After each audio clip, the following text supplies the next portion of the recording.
ಒಂದು ಕಾಲದಲ್ಲಿ ಅಂತ್ಯವಿಲ್ಲದ ಕತ್ತಲಾದ ಆಕಾಶದಲ್ಲಿ ಸೂರ್ಯ ಎಂಬ ಬೆಂಕಿನ ದೈತ್ಯ ಗೋಳವೊಂದು ವಾಸಿಸುತ್ತಿತ್ತು.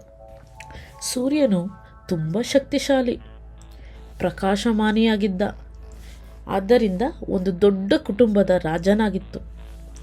ಈ ಕುಟುಂಬವನ್ನು ಸೌರಮಂಡಲ ಎಂದು ಕರೆಯಲಾಗುತ್ತಿತ್ತು. ಸೂರ್ಯನ ಬೆಳಕು ಮತ್ತು ಬೆಚ್ಚಗೆತನದಿಂದ ಎಲ್ಲರೂ ಜೀವಂತವಾಗಿದ್ದು ಸಂತೋಷದಿಂದಿದ್ದರು. ಆದರೆ ಆ ಕುಟುಂಬದಲ್ಲಿ ಹಲವು ಸದಸ್ಯರಿದ್ದರು. ಪ್ರತಿಯೊಬ್ಬರಿಗೂ ತಮ್ಮದೇ ವಿಶೇಷ ಸ್ವಭಾವ. ಬುಧ ಸೂರ್ಯನಿಗೆ ಅತಿ ಹತ್ತಿರದ ಮಗು, ಚಿಕ್ಕದಾದರೂ ತುಂಬ ವೇಗವಾಗಿ ಸೂರ್ಯನ ಸುತ್ತಲೂ ಓಡಾಡುವ ಆಟಗಾರ. ಶುಕ್ರ ಬಹಳ ಬಿಸಿಯಾಗಿದ್ದು ದಟ್ಟವಾದ ಮೋಡಗಳಿಂದ ಆವರಿಸಿರುವಳು.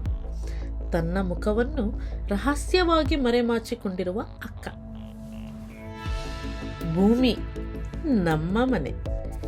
ನೀಲಿ ಸಮುದ್ರಗಳು, ಹಸಿರು ಅರಣ್ಯಗಳು ಮತ್ತು ಜೀವಿಗಳಿಂದ ತುಂಬಿದ ಗ್ರಹ, ಜೀವವಿರುವ ಏಕೈಕ ಗ್ರಹ.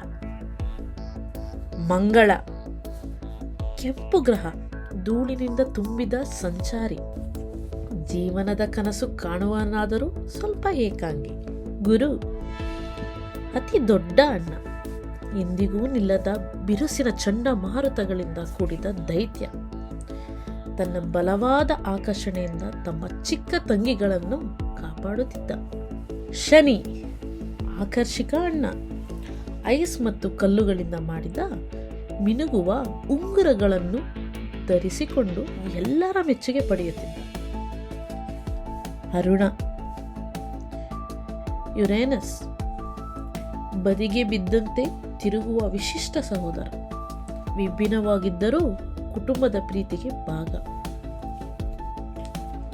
ವರುಣ ನೆಪ್ಟ್ಯೂನ್ ಅತಿ ದೂರದ ಸಹೋದರ. ತುಂಬ ಚಳಿಯುಳ್ಳ ಬಿರುಗಾಳಿಗಳಲ್ಲಿ ಕುಣಿಯುವ ನೃತ್ಯಗಾರ.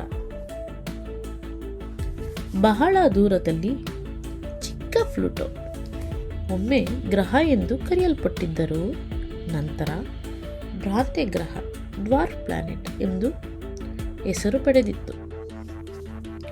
ಆದರೂ ಅದು ಸೂರ್ಯನ ದೊಡ್ಡ ಕುಟುಂಬದ ಭಾಗಿಯಾಗಿಯೇ ಉಳಿಯಿತು. ಚಂದ್ರ ಒಂದು ಬಂಡೆ ಹಂಗೆ, ಭೂಮಿ ಸುತ್ತನೇ ಇರ್ತಾನೆ. ರಾತ್ರಿ ಮಾತ್ರ ಬೆಳಕು ಕೊಡ್ತಾನೆ, ಆದರೆ ಅದು ಅವನ ಬೆಳಕಲ್ಲ, ಸೂರ್ಯನ ಬೆಳಕನ್ನು ವಾಪಸ್ ಕೊಡ್ತಾನೆ. ಒಂದು ಬಾರಿ ಪೂರ್ತಿ ವೃತ್ತದಂತೆ ಕಾಣ್ತಾನೆ, ಕೆಲವೊಮ್ಮೆ ಸಣ್ಣ ವೃತ್ತದಂತೆ.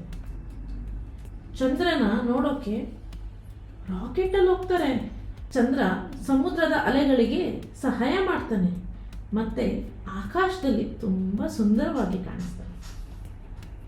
ಮಕ್ಕಳು ಅವನನ್ನು ನೋಡಿ ಹೇಳ್ತಾರೆ, ಏ ಚಂದ್ರ, ಶುಭರಾತ್ರಿ.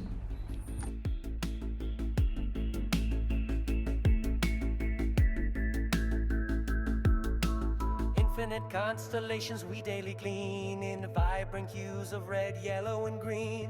Hidden dimensions yet unseen, part of a cosmic dancery.